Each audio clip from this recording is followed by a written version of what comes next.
ಯಾವ ಬೆರಳಿನಿಂದ ತಿಲಕ ಹಚ್ಚಿಕೊಂಡರೆ ಶುಭವಾಗುತ್ತದೆ ನೋಡೋಣವೇ. ಹೆಬ್ಬೆರಳಿನಿಂದ ಹಣೆಗೆ ತಿಲಕವಿಟ್ಟರೆ ಜೀವನದಲ್ಲಿ ಸುಖ ಸಂಪತ್ತು ಹೆಚ್ಚಾಗುತ್ತದೆ.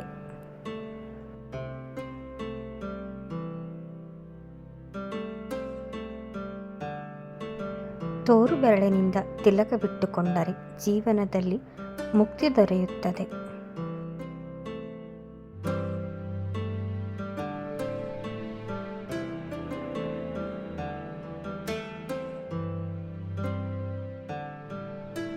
ಮಧ್ಯದ ಬೆರಳಿನಿಂದ ಹಣೆಗೆ ತಿಲಕವಿಟ್ಟುಕೊಂಡರೆ ಆಯಸ್ಸು ವೃದ್ಧಿಯಾಗುತ್ತದೆ.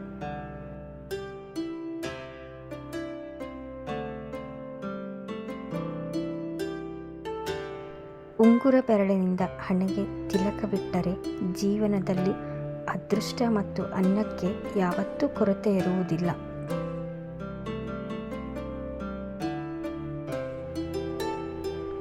ಕಿರುಬೆರಳಿನಿಂದ ಹಣೆಗೆ ತಿಲಕವಿಡಬಾರದು. ಜೀವನದಲ್ಲಿ ಸಮಸ್ಯೆಗಳು ಹೆಚ್ಚಾಗುತ್ತವೆ.